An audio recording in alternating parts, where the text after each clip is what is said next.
आकाशवाणी गोरखपुर से प्रादेशिक समाचार।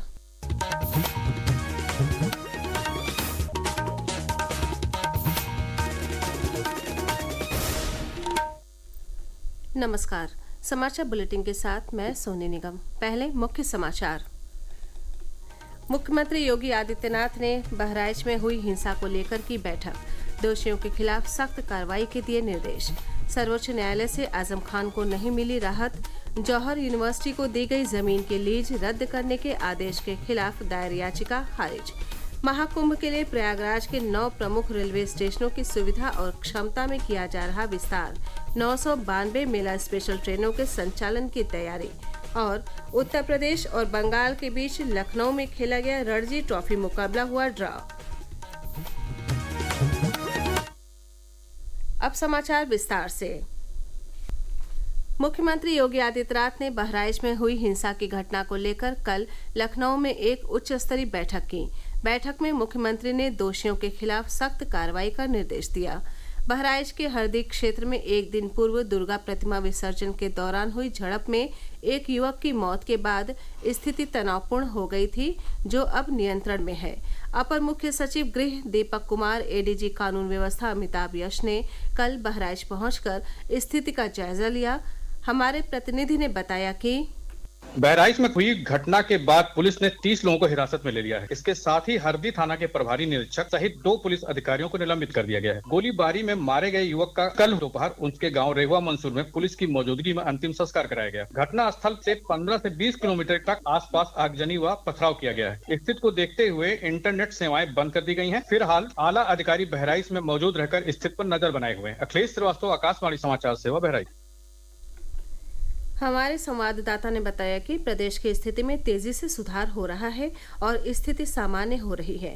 बहराइच मामले में 6 लोगों और कई अज्ञात उपद्रवियों को नामजद करते हुए प्राथमिकी दर्ज की गई है।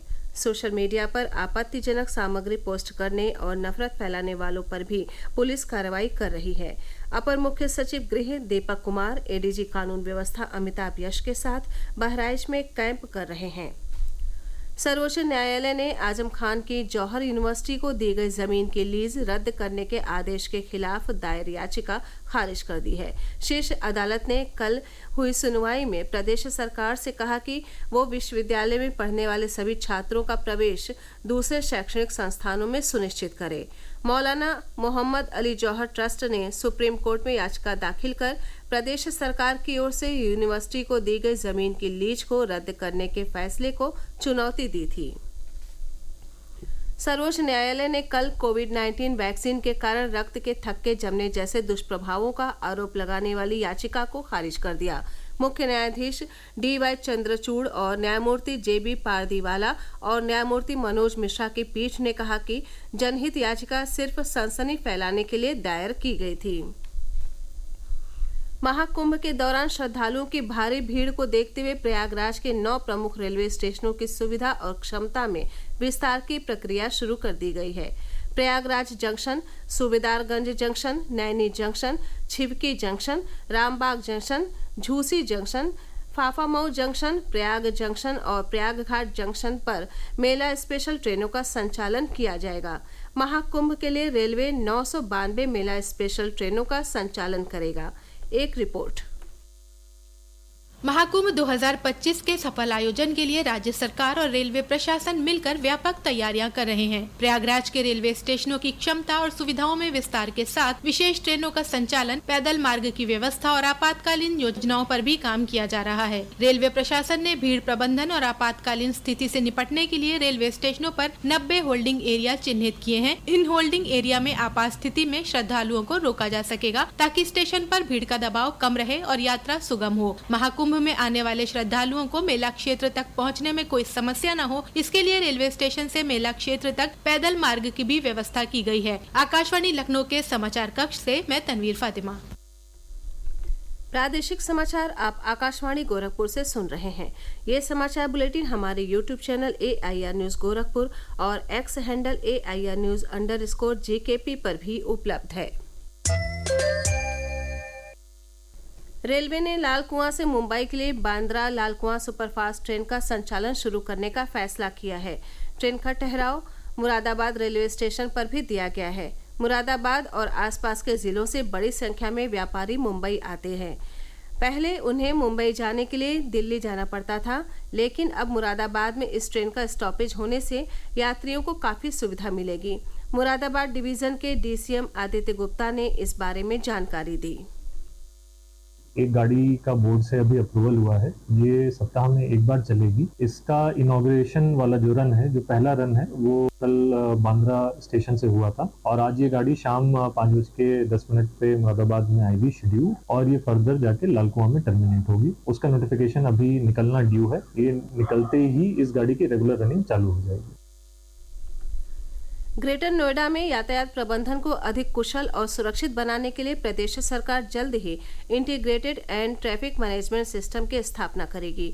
22,760 करोड़ रुपए की इस परियोजना में ग्रेटर नोएडा के 357 लोकेशंस पर हाई क्वालिटी सीसीटीवी सर्विलांस कैमरों की स्थापना की जाएगी। ग्रेटर नोएडा प्राधिकरण की अपर मुख्य कार्यपालक अधिकारी प्रेरणा सिंह ने इस बारे में अधिक जानकारी दी।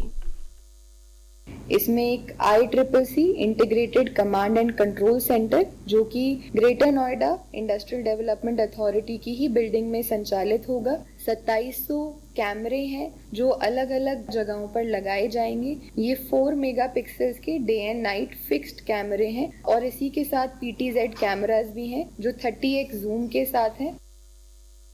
बरेली के रुहेलखंड विश्वविद्यालय के 22वें दीक्षांत समारोह में 94 विद्यार्थियों को गोल्ड मेडल और 187 शोधार्थियों को PhD की उपाधि राज्यपाल और कुलाधिपति आनंदीबेन पटेल की उपस्थिति में प्रदान की गई। अलीगढ़ के राजा महेंद्र प्रताप सिंह विश्वविद्यालय का पहला दीक्षांत समारोह आगामी 21 अक्टूबर को आयोजित होने जा रहा है, जिसके मुख्य अतिथि उपराष्ट्रपति श्री जगदीप धनखड़ होंगे। केंद्रीय कपड़ा मंत्री गिरिराज सिंह आज भदोही में 4 दिवसीय अंतर्राष्ट्रीय कालीन मेला का शुभारंभ करेंगे। कालीन निर्यात संवर्धन परिषद द्वारा आयोजित मेले में देश भर से 260 कालीन निर्यातक अपने उत्पादों का प्रदर्शन करेंगे। इस कालीन मेले में 67 देशों के 500 खरीदार शामिल होंगे। प्रदेश में बीते 36 घंटों के दौरान अलग अलग सड़क दुर्घटना में 9 लोगों की मौत हो गई, जबकि कई अन्य घायल हो गए। कानपुर के पनकी थाना क्षेत्र में हाईवे पर ट्रक और कार की टक्कर में 5 लोगों की मौत हो गई। वहीं कौशाम्बी के मंझनपुर थाना क्षेत्र में टिकरी टेवा गांव के रहने वाले 4 लोग रविवार रात बाइक से ढाता फतेहपुर जा रहे थे। बाजापुर गांव के पास बाइक अनियंत्रित होकर नहर में गिर गई। इससे एक महिला की मौके पर मौत हो गई, जबकि 2 अन्य लोगों ने अस्पतालों में इलाज के दौरान दम तोड़ दिया। मुख्यमंत्री योगी आदित्यनाथ ने इन दुर्घटनाओं का दुख जताया है। भारतीय रेलवे ने उत्तर प्रदेश को हराकर 29वीं सीनियर महिला नेशनल फुटबॉल चैंपियनशिप की ग्रुप C प्रतियोगिता जीत ली है। ग्रेटर नोएडा के शहीद विजय सिंह पथिक स्टेडियम में कल खेले गए मैच में रेलवे की टीम ने उत्तर प्रदेश की टीम को 6-0 से पराजित कर दिया। लखनऊ के अटल बिहारी वाजपेयी इकाना स्टेडियम में उत्तर प्रदेश और बंगाल के बीच खेला जा रहा रणजी ट्रॉफी मुकाबला ड्रॉ हो गया है। कल की पारी में यूपी के बल्लेबाज प्रियम गर्ग ने नाबाद 105 रन बनाए। इससे पहले बंगाल की टीम ने उत्तर प्रदेश के सामने जीत के लिए 274 रन का लक्ष्य रखा था। बंगाल ने चौथे दिन 3 विकेट पर 254 रन बनाकर अपनी दूसरी पारी घोषित कर दी थी। जवाब में अपनी दूसरी पारी में उत्तर प्रदेश की टीम ने 6 विकेट खोकर 162 रन बनाए थे। अंत में मुख्य समाचार एक बार फिर। मुख्यमंत्री योगी आदित्यनाथ ने बहराइच में हुई हिंसा को लेकर की बैठक। दोषियों के खिलाफ सख्त कार्रवाई के दिए निर्देश। सर्वोच्च न्यायालय से आजम खान को नहीं मिली राहत। जौहर यूनिवर्सिटी को दी गई जमीन की लीज रद्द करने के आदेश के खिलाफ दायर याचिका खारिज। महाकुंभ के लिए प्रयागराज के 9 प्रमुख रेलवे स्टेशनों की सुविधा और क्षमता में किया जा रहा विस्तार। 992 मेला स्पेशल ट्रेनों के संचालन की तैयारी। और उत्तर प्रदेश और बंगाल के बीच लखनऊ में खेला गया रणजी ट्रॉफी मुकाबला हुआ ड्रॉ। इसी के साथ ये समाचार बुलेटिन समाप्त हुआ। नमस्कार।